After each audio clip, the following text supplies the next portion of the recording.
थामा को बांध करके लेकर के आए। फिर कथा आती कि द्रौपदी ने उसको माफ भी कर दिया। द्रौपदी जैसी नारी भी महाराज भारत की ऐतिहासिक नारी है। महाभारत की 4 नारियां श्रेष्ठ नारियों में से आती हैं। एक तो द्रौपदी श्रेष्ठ है, दूसरी उत्तरा श्रेष्ठ है, तीसरी कुंती श्रेष्ठ है, चौथी सुभद्रा श्रेष्ठ है। कुंती इसलिए श्रेष्ठ क्योंकि कुंती दुख मांगती है भगवान से। दुख क्यों मांगा? इसलिए मांगा कि गोविंद दुख आते हैं तो आप हमारे जीवन में आते हो, सुख आते हैं तो दुनिया वाले आते हैं, आप आए इसलिए उन दुखों को भी मैं बलिहार करती हूं। वो दुख मुझे स्वीकार है जो आपको खींच करके लाते हैं, वो सुख मुझे स्वीकार नहीं जो सुख आने के कारण आप हमें छोड़ करके चले जाए। इसलिए कुंती धन्य है। उत्तरा क्यों धन्य है और सुभद्रा क्यों धन्य है? सुभद्रा इसलिए धन्य है, भगवान ने जब वरदान के लिए कहा तो सुभद्रा ने क्या मांगा था पता है? बहन है भगवान की, लेकिन मांगती है कि कृष्ण तुरीय पद पंकज पंजरांते अद्वैतमान राज हंसा प्राण प्रयाण समय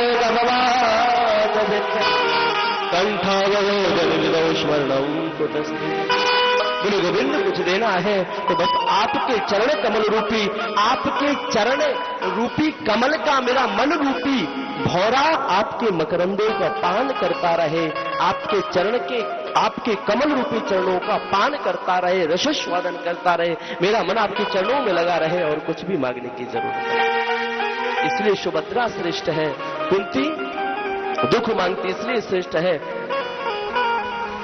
द्रौपदी क्यों श्रेष्ठ है? 5 पुत्रों को मारने वाला हत्यारा खड़ा है, उसको भी माफ कर दिया। और जैसे महाराज उसको माफ किया गया है, उसको लगा कि मेरा अपमान हुआ है, उसकी मणि निकाल ली अर्जुन ने, समाज से बहिष्कृत कर दिया। उसको लगा मेरा अपमान हुआ है तो हाथ में ब्रह्मास्त्र लेकर के छोड़ दिया। लेकिन मन में विचार कर रहा किस तरफ छोड़ूं? अब पांडवों का तो कोई रह नहीं गया, लेकिन हाँ उसको याद आया मैंने युद्ध में सुना था कि जो अभिमन्यु की पत्नी उत्तरा है वो गर्भ से है। देवी उत्तरा भी गर्भ से, उसके गर्भ में छोटा सा बालक है और महाराज हाथ में ब्रह्मास्त्र का जो रुख था उसको बदल दिया, देवी उत्तरा की गर्भ की तरफ आ रहा है। उत्तरा इसलिए श्रेष्ठ है, वहां पर उसके 5 ससुर खड़े हुए हैं, उत्तरा किसी की शरण नहीं गई, अगर गई है तो मात्र मेरे गोविंद की शरण गई है, ठाकुर की शरण गई है।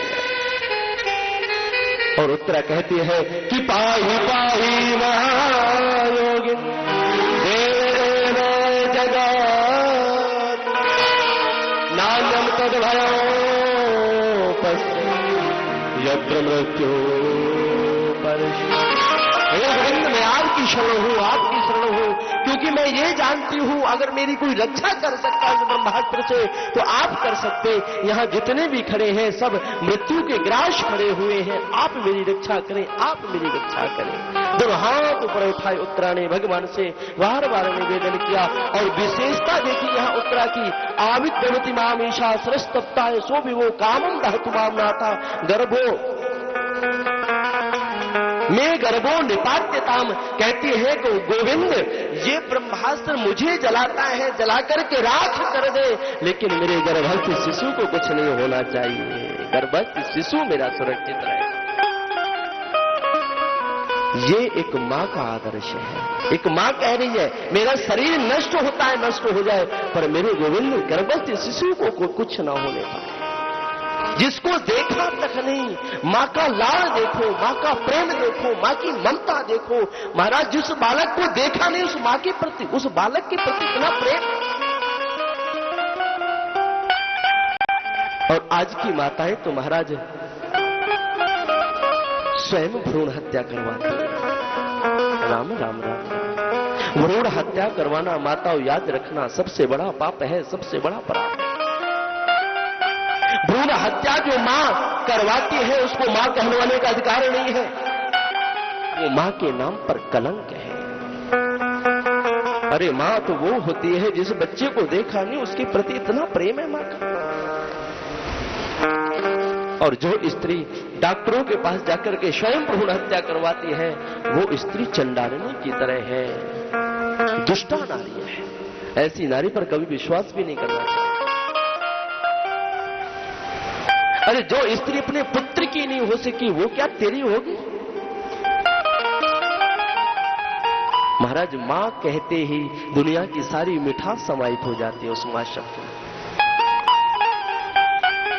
यहां यही हमें शिक्षा मिलती है कि मां को चाहिए कि कभी भी भ्रूण हत्या न करवाए। उत्तरा के चरित्र से यह शिक्षा लो। और दूसरा भाव है उत्तरा के चरित्र से, जीवन में जब भी कोई विपत्ति आए, जब भी कोई समस्या आए, किसी की शरण मत जाना। जाना तो मेरे गोविंद की शरण चले जाना, ठाकुर की शरण चले जाना, क्योंकि मेरे ठाकुर का दरबार बड़ा प्यारा है।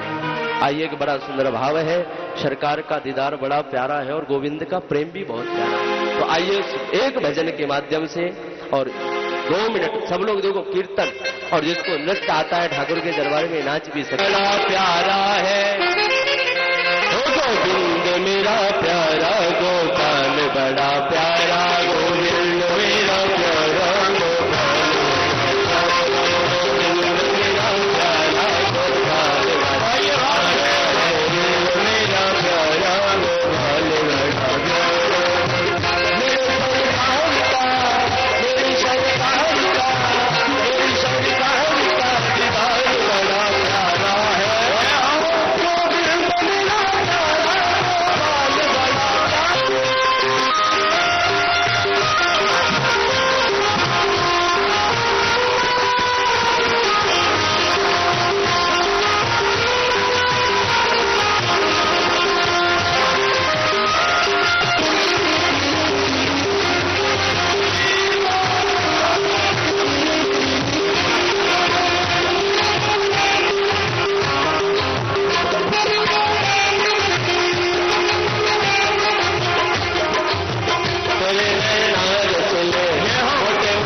राधा रानी सरकार।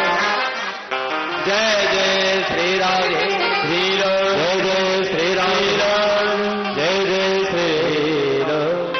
बोलो राधे। अरे भैया जोर से जय। परीक्षित जी महाराज बड़े होने लगे हैं। जैसे महात्मा परीक्षित धीरे धीरे उनकी अवस्था बड़ी हुई है। महाराज समय आने पर विवाह हुआ। विवाह के बाद 4 पुत्र प्रकट हुए, जन्मेजय आदि। एक दिन की बात है कि राजा परीक्षित जंगल में भ्रमण कर रहे थे, सैर करने के लिए गए थे। अचानक क्या देखते हैं, एक पैर में एक बैल खड़ा है और 4 पैर में एक गाय खड़ी है और वो गाय रुदन कर रही है। तो धर्म रूपी जो बैल है, धर्म रूपी बैल उससे पूछ रहा है, देवी क्यों रोती हो? क्या इस बात का सोच है, मेरा एक पैर है, 3 पैर मेरे गायब हो गए? जो ये बैल है ये साक्षात धर्म है। इसके 4 पैर होते हैं, सत्य, तप, दया और दान। सतयुग में 4 हुआ करते, त्रेता में 3 हुए, सत्य रहा, तप रहा और दान रहा। द्वापर आया तो 2 रह गए, दया रह गई और दान रह गया। और जब महाराज कलयुग आया तो मात्र दान रह गया, सत्य गया, दया गई और तप चला गया। तो कलयुग में एक ही पैर है, वो है सत्य का, वो तप दान का, और उसको भी लोग आज तोड़ देना चाहते हैं। दया तो लोगों में रह नहीं गई, तप तो लोगों में रह नहीं गया, और सत्यता तो महाराज तन की भी नहीं रह गई, सत्य भी चले गया। दोनों आपस में बातें कर रहे थे तो पृथ्वी ने कहा, पृथ्वी रूपी जो गाय रूपी पृथ्वी खड़ी है वो कहती है, मैं इस बात से रो रही हूं क्योंकि मुझे गोविंद छोड़ करके चले गए, ठाकुर छोड़ करके चले गए। दोनों की परस्पर बातें हो रही थी। इतने में क्या देखते हैं कि शूद्र राजा का वेश लेकर के आया और धर्म रूपी बैल को मारने लगा। जैसे बैल पर वार किया तो अर्जुन वो सामने खड़े हैं श्री परीक्षित जी महाराज, मेघ गंभीर वाचा, मेघ की तरह गरजते हुए कहा, दूर मूर्ख तू कौन है, दुष्ट तू कौन है, मेरे राज्य में आकर के और तू गाय और बैल पर वार कर रहा। जिस राजा के राज्य में, याद रखना, गौ की हत्या होगी, जिस देश में बैल रूपी धर्म को काटा जाएगा या काटा जाता है, वहां 3 भय सदैव उपस्थित रहते हैं। जहां गाय की हत्या होती है वहां अकाल पड़ेगा, ये शास्त्र का प्रमाण है। जहां गाय की हत्या होती है वहां लोगों की अकारण मृत्यु होगी। त्रीणि तंत्र प्रजायन्ते दुर्भिक्षम मरणम भयम।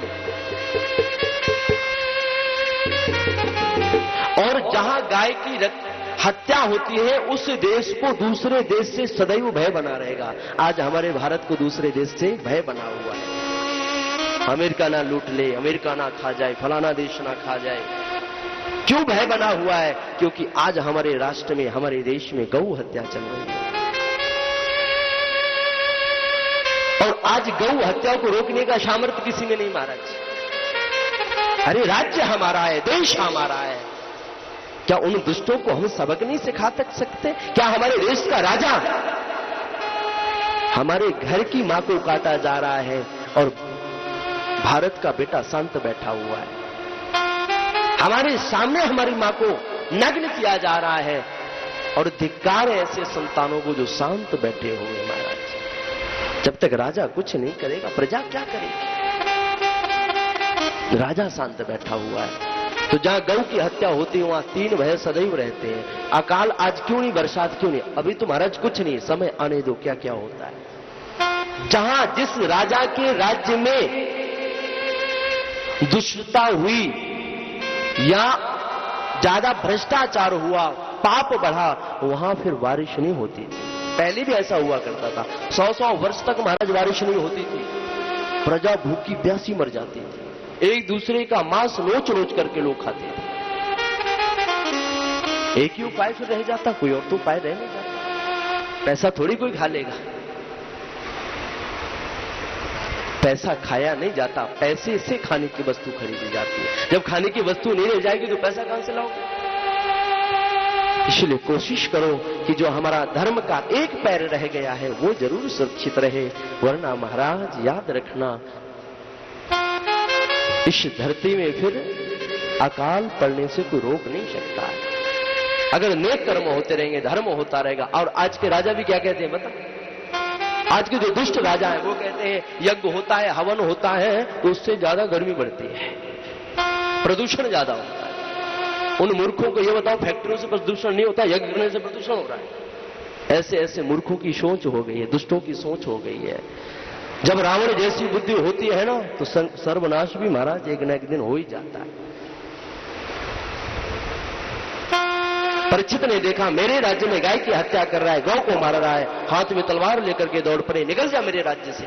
महाराज जाऊं तो जाऊं कहां? कलयुग ने कहा, बोले मेरे राज्य को छोड़ करके चला जा। अरे सारी पृथ्वी में तो आपका राज्य है, मैं कहां जाऊं? बोले कुछ स्थान दे दो। 4 स्थान दिए। द्यूतपानम स्त्रिया सोना यत्रा धर्मश्च चतुर्विदा। एक तो बोले कि जहां पर जुआ खेला जाता है वहां तेरा वास हो, जहां शराब पी जाती है वहां तेरा वास हो, द्यूतपानम स्त्रिया सोना। और जहां पर व्यभिचार किया जाता है, व्यभिचार होता है वहां तेरा वास हो जाए। और जहां पर हिंसा की जाती है, मांस खाया जाता है वहां तेरा वास हो जाए। 4 जगह कलयुग का वास होता, इसलिए 4 जगह ही आपको लड़ाई मिलेगी। और कलयुग का एक स्वरूप और भी है, कलस्तु कलह प्रिया। कलयुग को कलह ज्यादा प्रिय है, तो जहां कलयुग रहता वहां कलह भी महाराज बहुत होता। 4 स्थान से मन शांत नहीं हुआ तो पुनः चरणों में गिर गया और कहता है महाराज 5वां स्थान कोई बढ़िया सा रूम दो। भाई घर कैसा भी हो, लेकिन हम लोग क्या करते हैं, जो अतिथि गृह होता एक कमरे को हम घर के सजा करके रखते हैं। सजा करके रखते हो, उसको बढ़िया मेंटेन उसका बना करके रखते हो, उसको चमका करके रखते हो, सोना क्या बोलते, कोई व्यक्ति आए तो उसी में बैठाते हो। अब घर कैसा भी पड़ा है उससे कोई मतलब नहीं, पर आदमी अगर बैठक देखेगा आपकी तो कहेगा हाँ भाई बढ़िया आदमी, साफ सफाई रखता, वो मोहित होगा। एक बार तो सोचेगा कि आदमी तो अच्छा है। तो कलयुग ने कहा महाराज जितने भी स्थान दिए सब गंदे दे दिए, एक तो कोई बढ़िया सा दे दो। बोले कौन सा?